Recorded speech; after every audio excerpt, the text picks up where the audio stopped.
holiday hummus for 4th of July. I'm gonna show you how to make it. For more recipes like this, be sure to like and subscribe. This is everything you're gonna need. Peeled and steamed are gonna save us so much time. Cut this on open.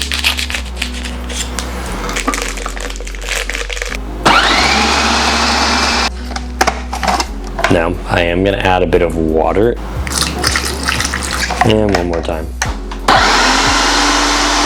That is our beet puree with beet juice. Let's get our chickpeas prepped. We're gonna put our chickpeas into a bowl. We're doing 4 cans for this recipe.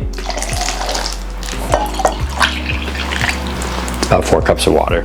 By removing the skins, we're gonna get a super creamy and silky hummus. And don't worry too much about getting every single skin. These chickpea skins, they don't break down as much in your food processor, and they create a tough texture. Remove as much as possible. This process won't take you more than a few minutes, and it will make such a difference in the results, so I definitely recommend not skipping this step. Now that we have a majority of the skins removed, we're gonna go ahead and drain this and set it to the side. We are gonna make our tahini first and then add our chickpeas on into it. 1.5 cups of tahini goes in. We have 8 garlic cloves, 2 per can, pinch of salt, juice of 2 lemons. We have more in case we need to adjust later, but start off with 2. We have some ice water here to go ahead and add in as this runs. If you want more recipes just like this, go ahead and make sure to subscribe. We're looking for this to get white and creamy. So scrape down the edges. As you can see, it's already very bright and light. Quick little taste check. Love the flavor there right now. So now we're gonna go ahead and bring in all of our chickpeas. Lid back on. Now we're gonna wanna pay attention to the consistency again. We have our ice water at the ready and get it started, and I will see you right back here in a bit. There we go. That is silky, smooth, and nice and creamy.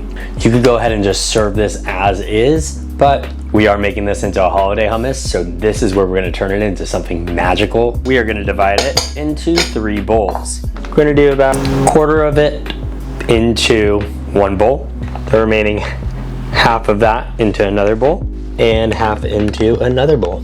To our smaller bowl, blue. And stir that on in. Look at that, we have a vibrant blue hummus.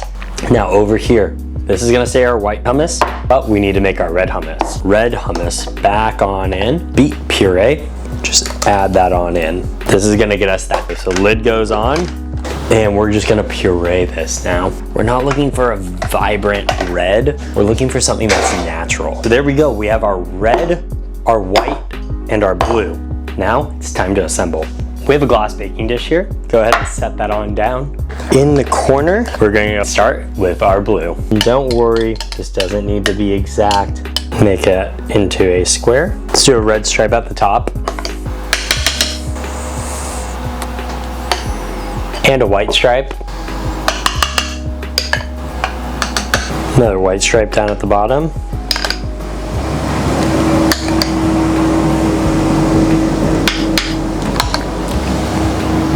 Don't worry if it's not 100% perfect. And then come back in with some more red for your other stripe.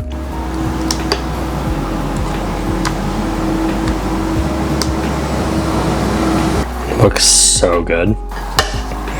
Just gonna smooth it on out.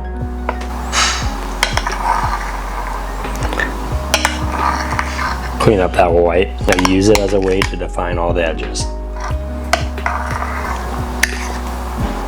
Better define that blue. Now for the finishing touch, we have sumac to go over the red. Sesame seeds go on the white. And you might have been thinking, hey, how are we gonna do the stars? Of course, we got our sesame seed stars. 4th of July hummus. Get a whole swipe of that red, white, and blue. Look at that. That's a perfect holiday dish.